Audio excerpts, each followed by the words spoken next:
Hola, amada iglesia, ¿cómo están? Bienvenidos a cada uno de ustedes que fueron convocados a estar hoy reunidos en la iglesia Cristo en nosotros.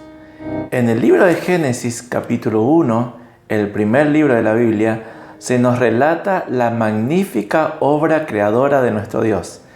Y más precisamente en el sexto día se nos relata la creación del hombre y la mujer.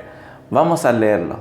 Y dijo: hagamos al ser humano a nuestra imagen y semejanza, que tenga dominio sobre los peces del mar y sobre las aves del cielo, sobre los animales domésticos, sobre los animales salvajes y sobre todos los reptiles que se arrastran por el suelo.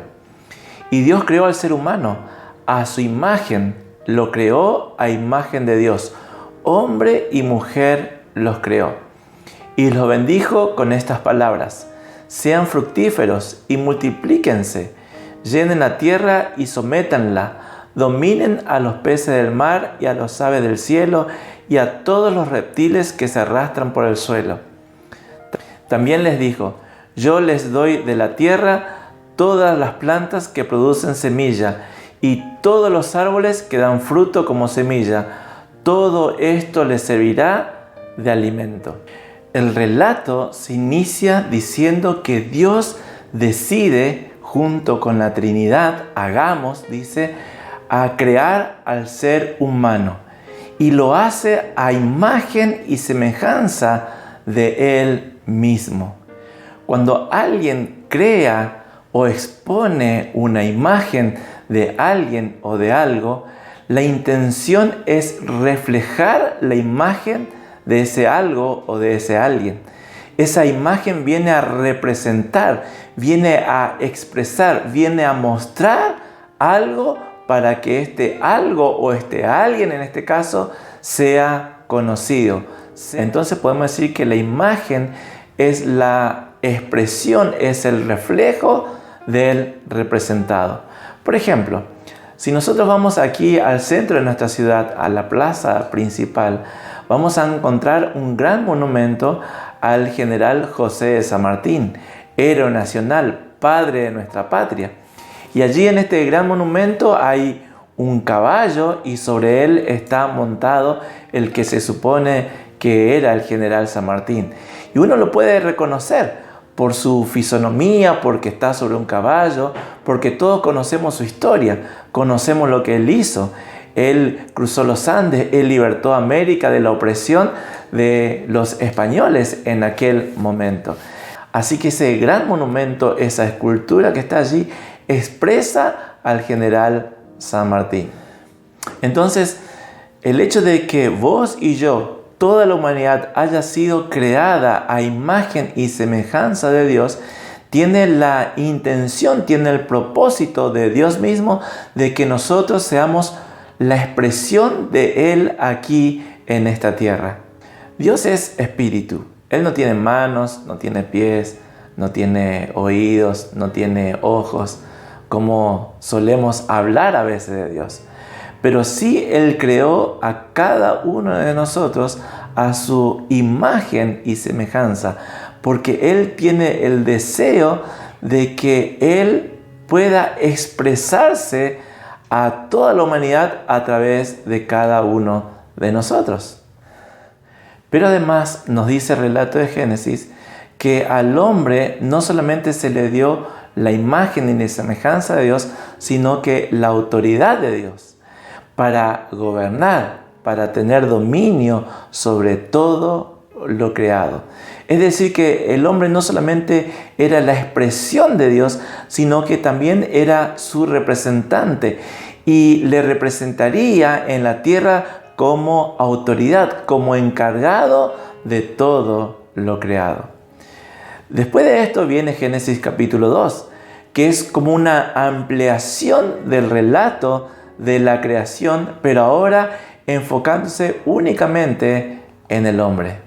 Génesis capítulo 2, versículo 7 dice lo siguiente: y Dios el Señor formó al hombre del polvo de la tierra y sopló en su nariz hálito de vida, y el hombre se convirtió en un ser viviente.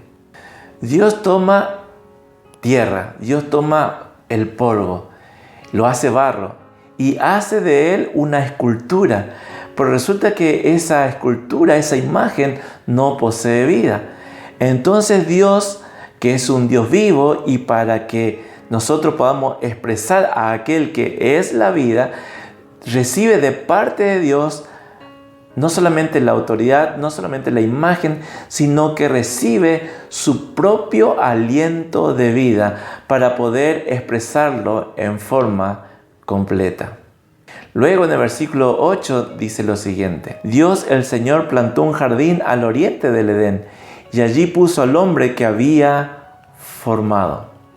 El lugar que Dios eligió para que habite el hombre, aquel primer hombre, era nada más y nada menos que el jardín del Edén o el huerto del Edén. No era una casa, no era un palacio, era un huerto. Pero este huerto, según el significado de Edén, significa deleite, significa placer. Nadie sabe con exactitud en dónde quedó aquel jardín del Edén. Lo cierto es que aquel lugar precioso tenía todo lo necesario para que el hombre pueda vivir.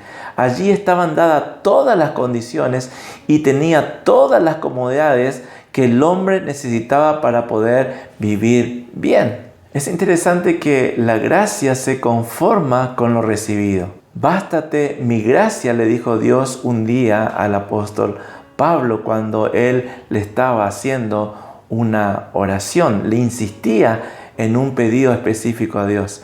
Pero el orgullo, la avaricia, la lujuria no se conforma con absolutamente nada. Siempre tiene el deseo de algo más. Siempre está insatisfecho. Siempre está con hambre. ¿Por qué?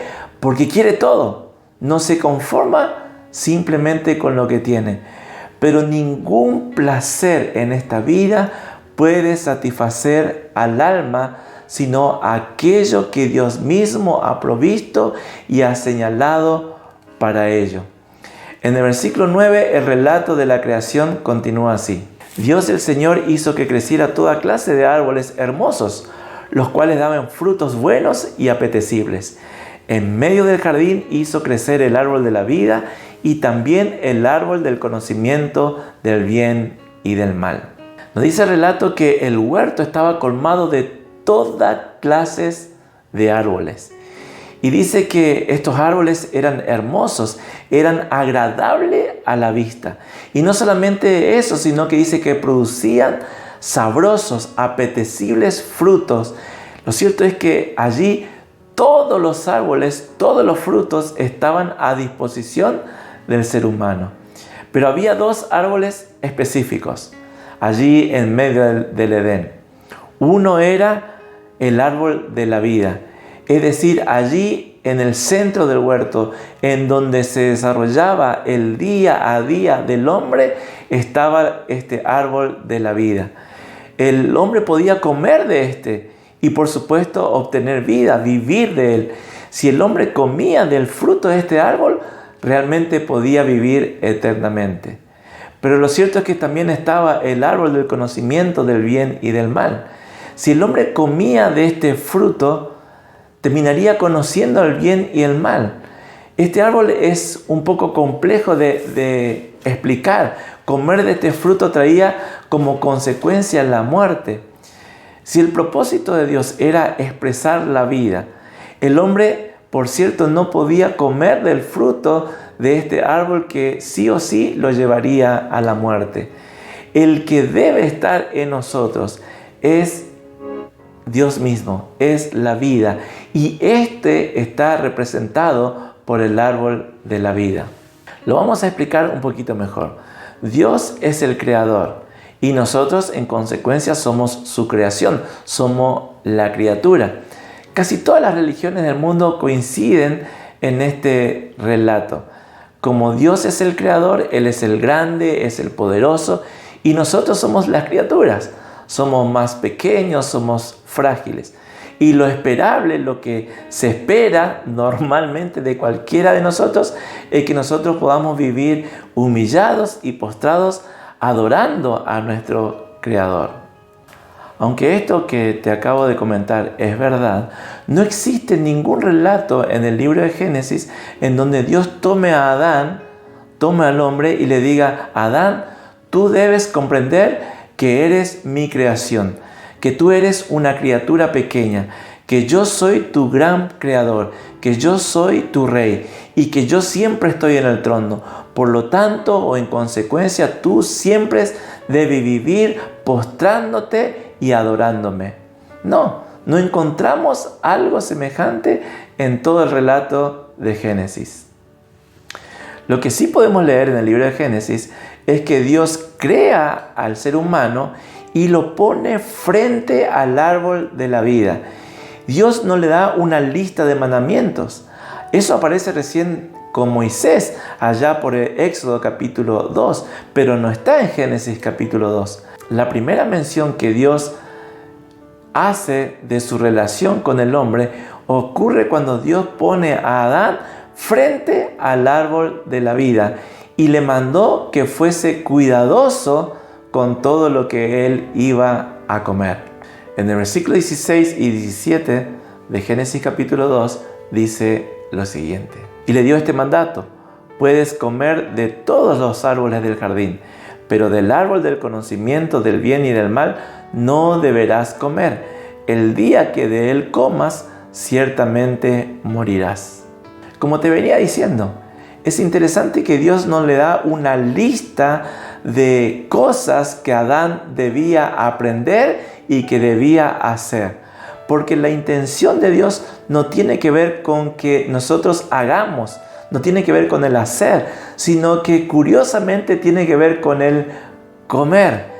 Si el hombre comía del árbol correcto, del árbol de la vida, entonces estaría bien y viviría perfectamente.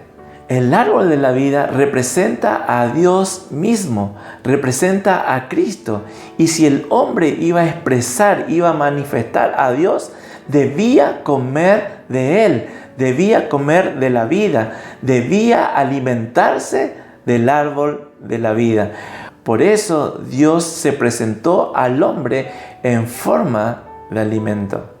Mucho más adelante, en el Evangelio de Juan, se nos dice lo siguiente: en el principio ya existía el Verbo, y el Verbo estaba con Dios, y el Verbo era Dios.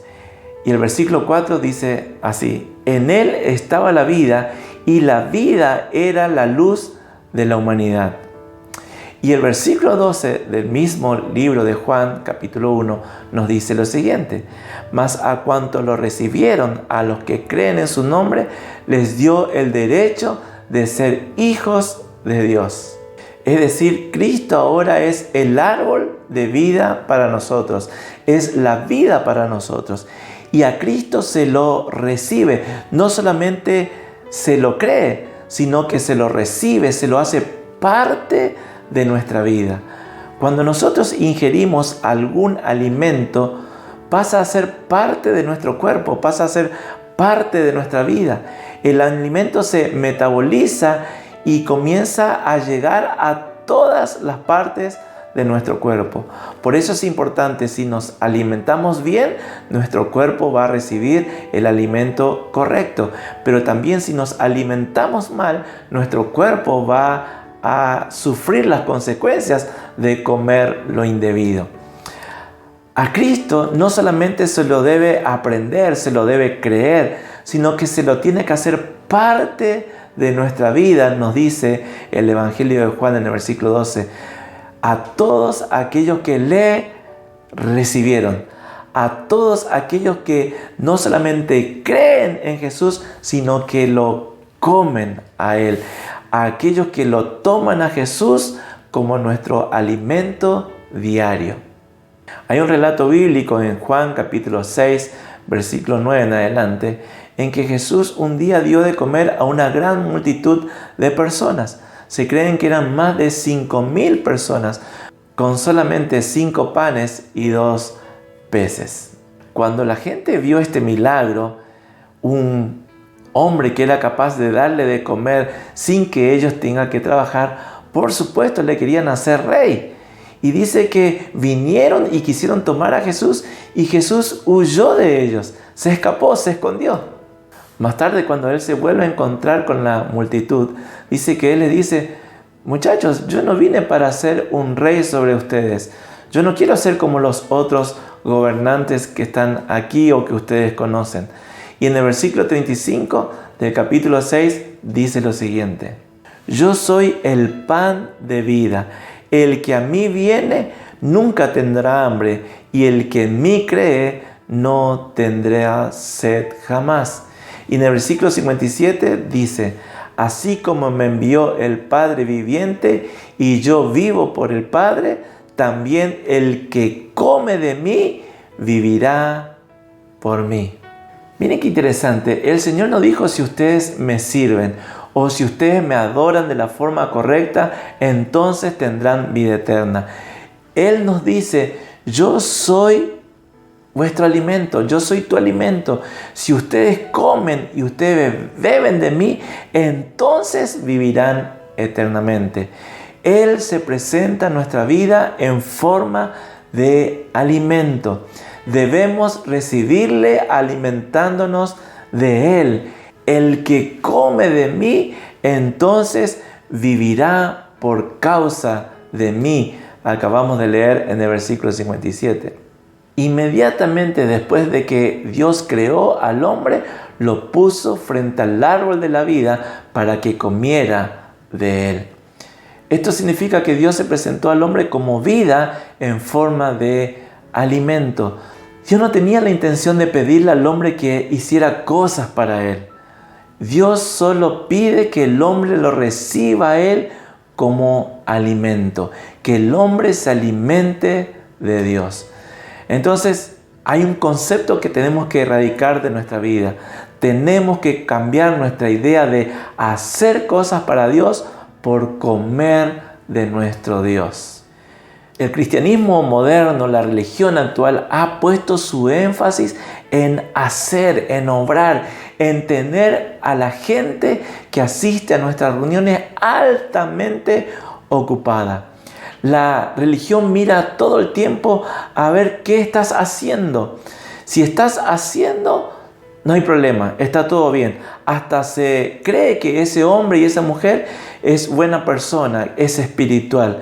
El problema es cuando ese hacer comienza a ser un cansancio, donde faltan las fuerzas, hay decaimiento, y como no hay comida porque está haciendo y no está comiendo, lo más factible es ver personas, cristianos, que están debilitados, que ya no tienen fuerzas para continuar, que han bajado sus brazos y que posiblemente poco a poco se fueron enfriando y se fueron alejando de aquel que es nuestra fuente de vida, aquel que es el que nos da aliento de vida. Pero hoy quiero traerte una buena noticia, una gran noticia, que te va a traer paz a tu corazón y a tu vida. Dios no está buscando tus obras. Él no está buscando tus servicios. Él desea presentarse delante de ti como el árbol de la vida, como el alimento que te da vida, que te da fuerza, que te da vigor, y desea que todas las cosas que aprendas sea a disfrutarle a Él, como un rico banquete, que aprendas a disfrutar a Dios mismo. En Juan capítulo 4, en una escena muy interesante, Jesús está hablando sobre la adoración. Y todo el contexto de este pasaje pasa por bebida y por la comida. Allí en este pasaje Jesús se presenta a una mujer samaritana como el agua de vida. Y dice lo siguiente: pero el que beba del agua que yo le daré no volverá a tener sed jamás, sino que dentro de él esa agua se convertirá en un manantial del que brotará vida eterna. Es decir, que beber de Él, alimentarse de Él, eso es adorarle. Cuando nosotros más bebemos de Él, más vida tendremos. porque estaremos llenos de Él, y eso es adoración. Expresar a Dios en todo lo que nosotros decimos y hacemos es adoración. La mejor manera de adorar a nuestro Dios, a nuestro Señor, es beber de Él, es alimentarse de Él, es disfrutarle a Él, es recibirle. Ahora, yo entiendo, decirlo es muy fácil. Nadie va a negar que somos cristianos, que tenemos la voluntad de comer de Jesús. Pero ¿qué pasa cuando en el día a día, en la práctica, tenemos que hacer cosas? Vamos a suponer un ejemplo de oración. Nos levantamos en la mañana y decimos al Señor: Señor, ayúdame, hoy quiero hacer lo correcto. Señor, tú conoces mis debilidades. Le estamos pidiendo al Señor que nos ayude a hacer las cosas que tenemos que hacer. O como leí estos días en una taza en la casa de un hermano, decía así: Señor, ayúdame a hacer todo lo que me propongo en este día. Suena bien, ¿verdad? Estas oraciones todavía demuestran que estamos enfocados en el hacer. Cuando una persona ha sido libre del hacer, cambia su oración y dice algo así: Señor, no quiero tener nada que ver con el hacer. No quiero que mi mente esté enfocada en el día de hoy en hacer cosas. No quiero cansarme haciendo las cosas que tengo que hacer. Así que no voy a pedirte que me ayudes a hacer nada. Pero sí, Señor, necesito hoy alimentarme de ti. Ayúdame a comer de ti para entonces estar bien alimentado, bien nutrido y tener vigor y disfrutar de ti. Hay una gran diferencia. El problema es que estamos muy acostumbrados a hacer cosas y cuando menos nos damos cuenta, toda nuestra mente y todo nuestro ser y todo nuestro cuerpo ya está haciendo cosas nuevamente, y de un momento a otro nos cansamos, nos estresamos, y en ese momento, ¿qué hacemos? Pedimos ayuda al cielo. Señor, ayúdame a hacer cosas. Yo entiendo, sé que es muy fácil decirlo y que la realidad o la práctica es realmente difícil porque hemos aprendido a hacer cosas en vez de disfrutar del Señor en todo momento en nuestra vida. Ojo, tampoco estoy hablando de tirarme en un sillón y en una cama y ser un vago y no hacer nada. No, eso es vagancia. Y la Biblia habla de que el trabajo es una bendición, es una idea de Dios. Y es importante cumplir con la tarea asignada. Pero lo que no puede hacer una tarea es desenfocarnos de quién es nuestra prioridad. Que la actividad que estamos haciendo o con la tarea que tenemos que hacer o aún nuestro propio trabajo nos consuma el 99% de nuestro tiempo y ya no tengamos tiempo para orar, para leer su palabra, para comer de Jesús. Es un aprender todos los días. Nadie está diciendo que es fácil deshacerse de nuestra costumbre de hacer cosas. Pero fíjense qué interesante, en el relato de la creación, dice que el hombre y la mujer fueron creados en el sexto día. Y el séptimo día, al día siguiente de que el hombre fue creado, Dios descansó de todas las tareas. Así que, ¿cuál fue la primera tarea que tuvieron que hacer Adán y Eva? Descansar. Hacer nada. Y Dios le dijo que ese día iba a ser un día en donde nosotros teníamos que aprender a disfrutar de Él. Ese día iba a ser un día en donde íbamos a tener un banquete con Dios mismo. Íbamos a aprender a comer de Él. Al otro día, el hombre tenía la responsabilidad, la asignación de labrar la tierra y cuidar del huerto en donde había sido plantado. Pero lo primero que le pidió Dios es aprender a disfrutar de Él.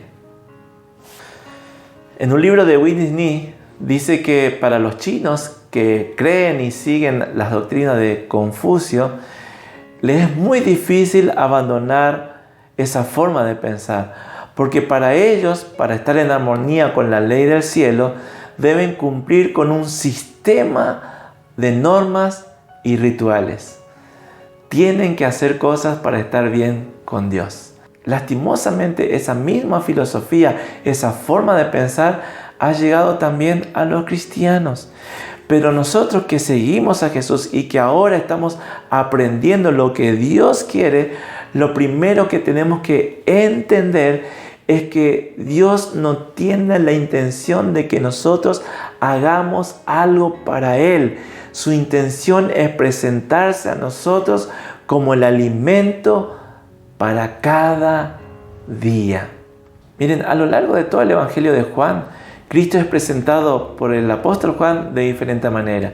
En el capítulo 1, versículo 4 nos dice que Él es la vida. Después, en el capítulo 4, versículo 14, nos dice que Él es el agua de vida. Después, en el capítulo 6, versículo 35, nos dice que es el pan de vida. Y finalmente, Jesús mismo se presenta como el aliento de vida, el espíritu de vida. Él es nuestra vida, Él es nuestro alimento, Él es nuestra bebida y Él es el aliento de nuestra vida. Y todo eso para ser alguien que los disfruta, no para obrar, no para hacer cosas. Así que tenemos que respirarle, tenemos que beberle, tenemos que alimentarnos de Él para vivir por Él y en Él. Nuestro alimento, nuestro comer cada día debe ser Dios mismo. Así que ya estamos terminando el domingo, está terminando este día, espero que hayas comido de Él. Y mañana, cuando salgas a hacer todas las tareas que tenés asignadas, acordate que la prioridad es seguir disfrutando de Él. Que la fuerza que necesitas, que la sabiduría que necesitas, que las decisiones que tenés que tomar van a estar en Él. No en tus opiniones, no en tus propias fuerzas. Y si en algún momento te cansás, anda y seguí comiendo de Él, porque Él es la fuerza para hacer todas las cosas. Con razón Pablo dijo, todo lo puedo en Cristo que me fortalece. Dios te dé una buena semana y que te alimentes abundantemente de aquel que es el pan de vida. Nos vemos la semana que viene.